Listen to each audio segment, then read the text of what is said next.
The quiet neighborhoods of Washington during the late 1960s and early 1970s, people believed they lived in a safe and peaceful world. College campuses were full of young students dreaming about their future, parks were filled with families enjoying sunny afternoons, and the idea that a monster could be hiding among ordinary people seemed impossible. But sometimes the most dangerous criminals do not look dangerous at all. Sometimes they look charming. Sometimes they look intelligent. Sometimes they look like someone you might trust. And that was exactly the case with Ted Bundy. He did not appear frightening. In fact, many people described him as handsome, polite, and even friendly. He was educated, well-spoken, and capable of blending into society without raising suspicion. Yet behind that calm and confident smile was a mind capable of unimaginable violence. This is the story of one of the most notorious serial killers in modern history. But like many dark stories, it did not begin with murder. It began with a childhood filled with secrets. A childhood surrounded by mystery. Ted Bundy was born on November 24, 1946, in Burlington. From the very beginning, his life was surrounded by confusion and secrecy. The identity of his real father was never clearly known. His birth certificate listed a man whose existence has never been confirmed. Because his mother was unmarried at the time, Ted was raised believing that his grandparents were actually his parents, and that his biological mother was his older sister. This strange family situation created an environment filled with hidden truths. As Ted grew older, he eventually discovered that the woman he believed to be his sister was actually his mother. The emotional impact of this discovery has been debated by psychologists and historians for decades. Some believe this moment deeply affected his personality. Others believe the signs of darkness had already begun long before. During his childhood, people who knew Ted Bundy often described him as quiet and intelligent. He performed well in school and rarely caused trouble. But some disturbing behaviors were reported later. According to family members, young Ted sometimes showed strange fascinations with knives and violent stories. There were also stories that he would secretly watch people through windows or follow strangers. At the time, these behaviors seemed unusual but not necessarily dangerous. After all, many children go through strange phases. No one imagined that this quiet boy might one day become one of the most infamous criminals in American history. Moving to Washington. When Ted was still young, his family moved to Washington, where he spent most of his teenage years. Here he tried to build a normal life. He attended school, made friends, and eventually enrolled at the University of Washington. At the university, he studied psychology and appeared to be an intelligent and ambitious student. Many people who knew him during this time described him as polite and somewhat shy. He also became interested in politics and even volunteered for local political campaigns. To the outside world, Ted Bundy looked like a young man with a promising future. But beneath the surface, something far darker was beginning to grow. The double life begins. By the early 1970s, strange disappearances began occurring around the college campuses of Seattle. Young women were vanishing without explanation. At first, the cases seemed unrelated. Police believed the disappearances might be coincidences. But investigators would soon discover a terrifying pattern. Many witnesses reported seeing a polite young man with an injured arm asking women for help carrying books or loading items into his car. The man often introduced himself with a simple name. Ted. No one realized that these brief encounters would become the beginning of one of the most shocking criminal investigations in American history. And the man responsible was hiding in plain sight. A man who looked like someone you might trust. A man who appeared to be your neighbor. A man who seemed perfectly normal. But behind that mask of charm was a predator waiting for the right moment. The nightmare was just beginning. During the early 1970s, the peaceful university communities around Seattle began experiencing something deeply disturbing. At first, the incident seemed unrelated. A young woman would disappear.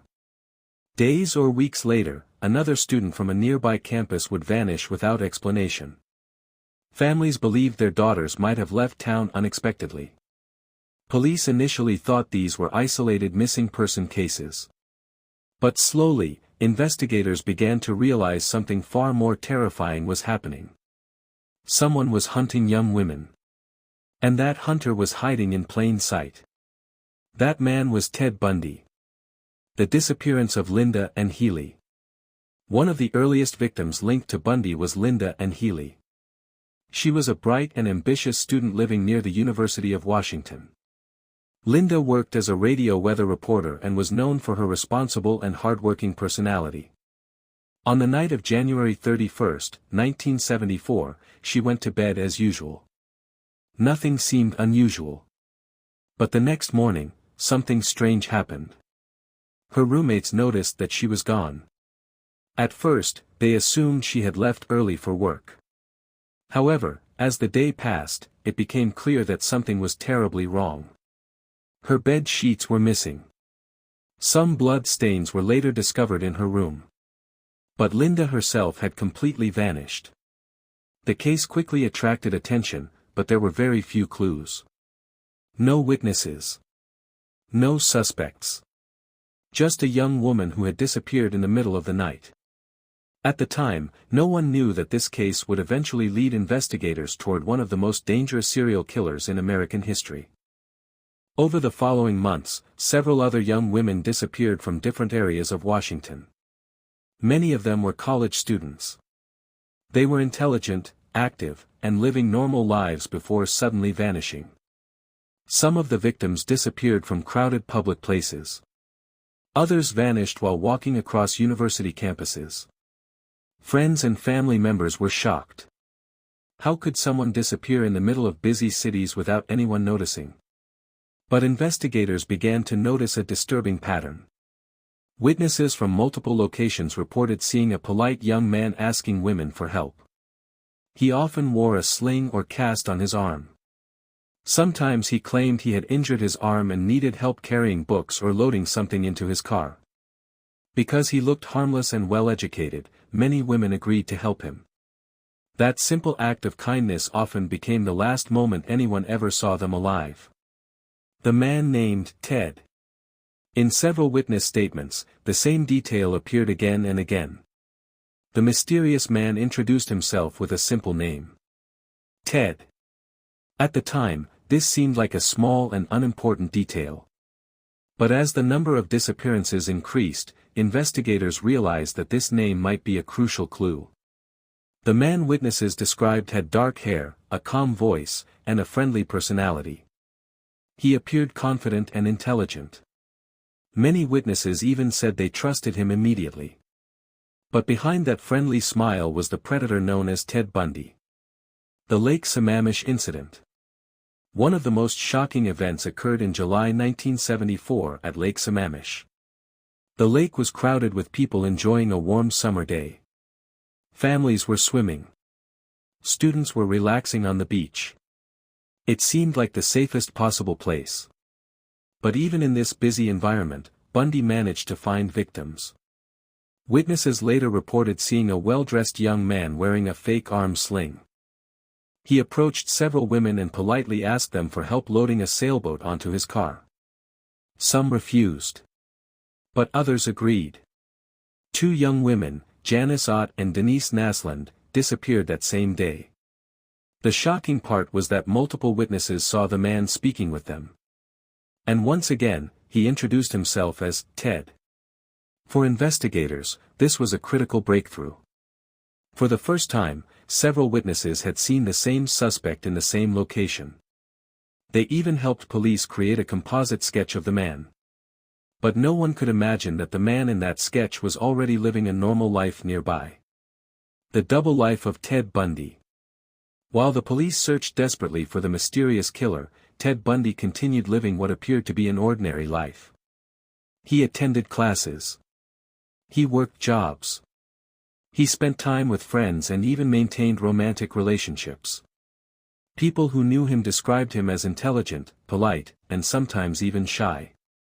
It seemed impossible that the same man could be responsible for the growing list of disappearances. But investigators were slowly closing in. Witness reports were spreading. The name, Ted, was appearing again and again in police files. And soon, the first real suspicions would begin to point toward the man hiding behind that charming smile. The investigation was about to take a dramatic turn. And the terrifying truth about Ted Bundy would soon begin to emerge. By the mid-1970s, fear had begun spreading across the western United States. What once appeared to be a series of unrelated disappearances was now becoming a terrifying pattern. Young women were vanishing from college campuses, public parks, and quiet neighborhoods. Families were desperate for answers. Police departments across several states began receiving reports that looked disturbingly similar. Witnesses described the same type of man. He was tall. He had dark hair. He appeared educated and polite. Most importantly, many witnesses remembered the same name. Ted. At first, the name seemed too common to be useful. But as the investigation continued, detectives slowly began connecting the pieces of a very disturbing puzzle. The man responsible was none other than Ted Bundy. However, at that time, no one yet realized how dangerous he truly was.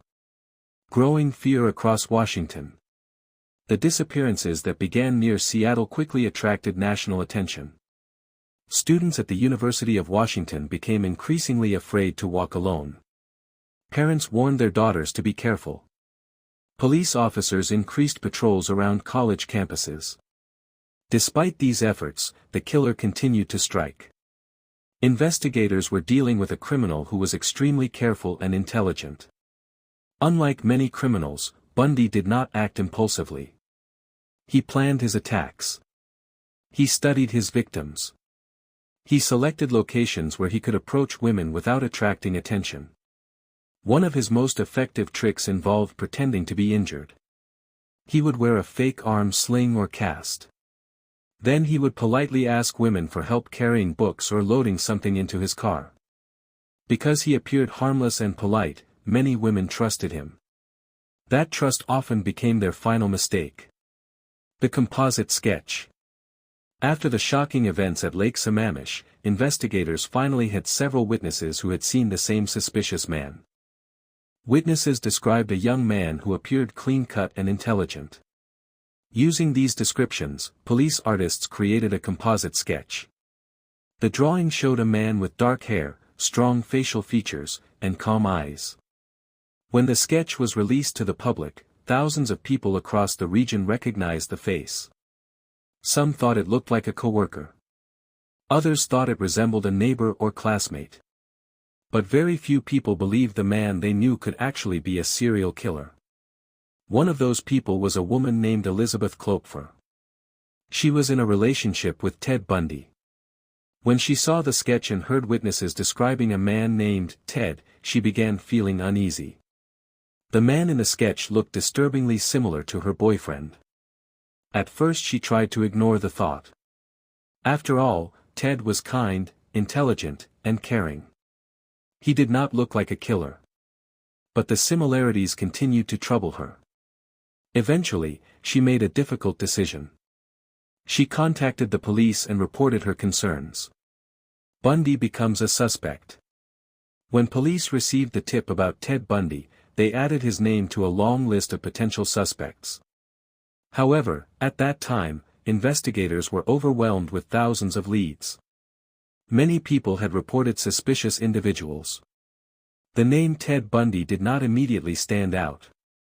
In fact, detectives initially believed he did not match the profile of the killer. Bundy was a college student. He worked in political campaigns. He appeared responsible and well-mannered. Nothing about his public life suggested he was capable of violent crimes. Because of this, the investigation moved slowly. Meanwhile, Bundy continued moving between states. He left Washington and traveled to Utah. Unfortunately, the change in location did not stop his violent behavior. After arriving in Salt Lake City, Bundy quickly resumed his attacks.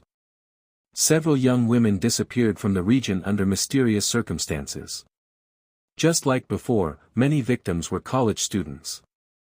They vanished suddenly, leaving behind confused families and frightened communities. Police in Utah soon realized that they might be dealing with the same killer who had been active in Washington. But at that time, communication between police departments in different states was limited. Information traveled slowly. This delay allowed Bundy to continue his crimes for longer than anyone realized. The killer was moving freely between states while investigators struggled to connect the evidence. The traffic stop that changed everything. In August 1975, a small event finally brought investigators closer to the truth. A police officer in Granger noticed a suspicious car driving late at night. The officer stopped the vehicle for routine questioning. The driver was Ted Bundy. During the search of his car, the officer discovered several strange items. These included a ski mask, handcuffs, a crowbar, rope, and other tools that could potentially be used in a crime. Bundy attempted to explain the items as ordinary tools. But the officer felt something was not right. Although there was not enough evidence to charge him with murder at that moment, Bundy was arrested for suspicious behavior and possible attempted kidnapping. For investigators, this arrest became a critical turning point. Police departments across different states began sharing information. Slowly, the pieces of the puzzle started coming together. The polite young man named Ted was no longer just a name mentioned by witnesses.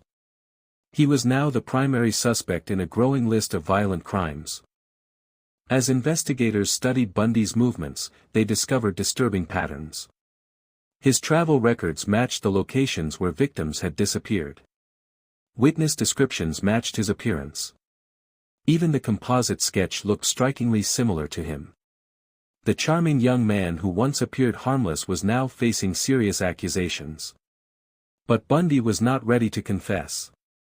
Instead, he continued maintaining the same calm and confident personality that had fooled so many people before. To the public, the case was becoming more frightening every day. Could the friendly young man who studied law and volunteered in political campaigns really be responsible for multiple murders? The answer would soon begin to emerge in the courtroom. And the world was about to learn just how dangerous Ted Bundy truly was. By the year 1976, the investigation surrounding Ted Bundy had grown into one of the most shocking criminal cases in the United States. Police departments from several states were now sharing information with each other. The disappearances of young women in Washington, Oregon, and Utah appeared to follow the same pattern. Witnesses described a polite young man. They remembered a fake arm injury. And again, the same name appeared. Ted. Investigators were becoming increasingly convinced that the man responsible for these crimes was the same individual who had recently been arrested during a traffic stop. That man was Ted Bundy. But even with growing suspicion, proving his guilt would not be easy. Bundy was intelligent. He understood the legal system. And he was determined to fight the accusations against him. The first trial. After his arrest in Utah, Bundy was charged with the attempted kidnapping of Carol Duranch. Carol had narrowly escaped from a man who pretended to be a police officer. He had convinced her to follow him to his car, claiming her vehicle had been damaged. But during the ride, Carol realized something was wrong. She managed to escape and later identified Bundy as the man who had tried to abduct her. Her testimony became a crucial piece of evidence in the case. The trial attracted enormous media attention. Reporters and journalists gathered outside the courthouse every day. The public was fascinated by the strange contrast between Bundy's appearance and the horrifying crimes he was accused of. Inside the courtroom, Bundy behaved very differently from what many people expected. He did not look like a dangerous criminal. Instead, he appeared calm, confident, and sometimes even charming. He smiled at reporters. He spoke politely. And he often acted as if he was enjoying the attention. Despite his attempts to appear innocent, the jury found him guilty. In 1976, Ted Bundy was sentenced to prison. But this was only the beginning of the story. As more evidence linked Bundy to crimes in Colorado, he was transferred there to face additional charges. During this period, Bundy made a surprising decision. Instead of relying completely on defense lawyers, he chose to represent himself in court. This unusual strategy allowed him greater freedom inside the courtroom. Because he was acting as his own lawyer, he was sometimes allowed to move around without handcuffs. He could review documents. He could approach witnesses. And in some situations, he even had access to rooms where security was less strict. Bundy carefully studied these opportunities. He was not only planning his defense. He was planning something far more shocking. An escape. The first escape. In June 1977, Bundy was attending a court hearing in Aspen. During a break in the proceedings, he was taken to a law library inside the courthouse. At that moment, security was relatively relaxed. Bundy suddenly ran toward an open window. Before guards could react, he jumped from the second floor of the building. He landed outside and immediately began running toward the nearby mountains. For several days, Bundy remained hidden in the wilderness. Police launched a massive search operation involving helicopters, tracking dogs, and dozens of officers. Eventually, after nearly a week on the run, Bundy was captured and returned to prison. But even after this dramatic escape attempt, security mistakes continued. And Bundy was not finished trying. The second escape. Several months later, Bundy made another astonishing move. While being held in a jail in Glenwood Springs, he began secretly preparing for a second escape. Bundy had lost a noticeable amount of weight. He used this change to his advantage. Inside his prison cell, he carefully created a small hole in the ceiling. Night after night, he slowly widened the opening. Eventually, Late one night in December 1977, Bundy climbed into the ceiling space and crawled through the building. Instead of exiting immediately, he even entered the apartment of the jailer who lived above the prison. From there, he quietly walked out of the building. By the time guards realized he was gone, Bundy had already escaped. This time, he traveled far away. He eventually reached Florida. Unfortunately, his escape would lead to some of the most brutal crimes of his entire life. The Florida Nightmare. After arriving in Florida, Bundy adopted a false identity. But despite trying to hide, he soon returned to his violent behavior. In January 1978, a horrifying attack occurred at the Florida State University. Inside a sorority house, Bundy attacked several young women while they slept. 2 students were murdered, and others were severely injured. The brutality of the attack shocked the entire country. Just weeks later, another young girl disappeared in Florida. The police investigation intensified. This time, authorities were determined not to let the killer escape again. The final capture. In February 1978, a police officer in Pensacola noticed a suspicious stolen vehicle. The officer stopped the car. The driver attempted to flee but was quickly captured. That driver was Ted Bundy. This time, there would be no escape. Bundy was returned to prison and prepared to face trial for the brutal crimes committed in Florida. The evidence against him was now overwhelming. Witness testimony, forensic evidence, and the horrifying details of the sorority house attack. The world was about to witness one of the most famous criminal trials in American history. And the final chapter of Ted Bundy's story was approaching.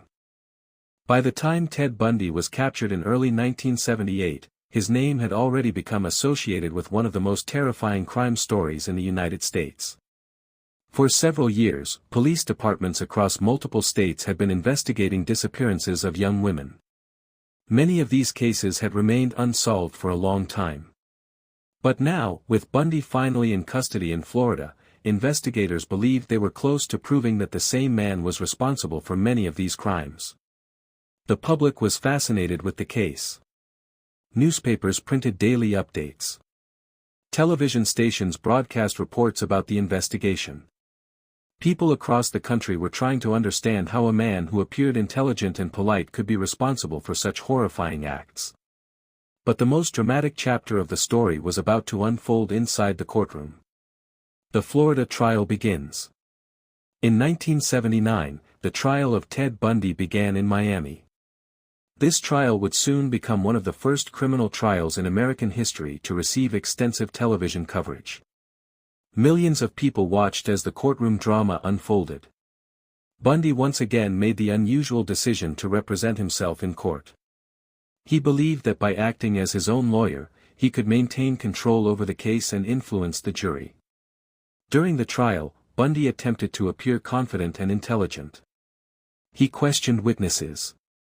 He challenged evidence presented by prosecutors. He even tried to joke with reporters and cameras. But despite his efforts, the evidence against him was extremely strong. One of the most shocking pieces of evidence involved bite marks found on one of the victims during the attack at the Florida State University sorority house.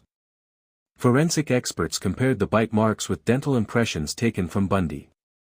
The match was extremely clear. In addition to forensic evidence, several witnesses also identified Bundy as the man they had seen near the crime scene.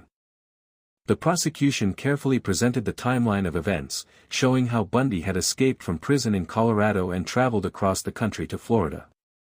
The jury listened to days of testimony describing the terrifying crimes committed during the sorority house attack.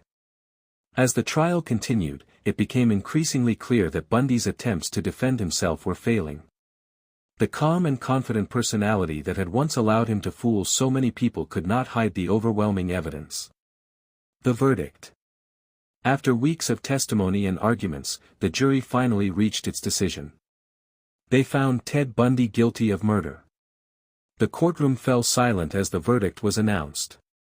For the families of the victims, the moment brought both relief and deep sorrow. Relief that the man responsible for the crimes had finally been identified. Sorrow because the verdict could never bring back their loved ones.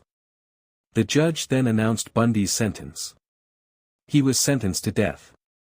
The punishment would be carried out in the electric chair at Florida State Prison. But even after receiving the death sentence, Bundy continued filing appeals and attempting to delay his execution. For years, the legal process continued. The final confessions. As the date of his execution approached in the late 1980s, investigators hoped that Bundy might finally reveal the full truth about his crimes. For a long time, he refused to confess. But shortly before his execution, Bundy began speaking with investigators and psychologists. During these conversations, he admitted responsibility for many murders. However, the exact number of victims has never been confirmed. Bundy himself suggested that the number might be higher than what investigators had proven. Some experts believe the total number of victims may have been more than 30. Others believe it could be even higher. What made the case especially disturbing was Bundy's ability to live a double life. To the outside world, he appeared intelligent, polite, and sometimes even charming. But behind that mask was a dangerous predator. The execution. On January 24, 1989, the execution of Ted Bundy took place at Florida State Prison. Outside the prison, hundreds of people gathered. Some protesters argued against the death penalty. Others celebrated the end of a man responsible for terrible crimes. Inside the prison, Bundy was escorted to the electric chair. After final legal procedures were completed, the sentence was carried out. With that moment, the life of one of the most notorious serial killers in American history came to an end. The legacy of the case. Even decades later, the story of Ted Bundy continues to be studied by psychologists, criminologists, and law enforcement agencies. His case changed the way police departments share information across different states. It also helped investigators better understand how some criminals are able to hide their true personalities behind a mask of normal behavior. For many people, the most disturbing lesson from the Bundy case is that dangerous individuals do not always look dangerous. Sometimes they appear friendly. Sometimes they appear successful. And sometimes they appear completely ordinary. But behind that ordinary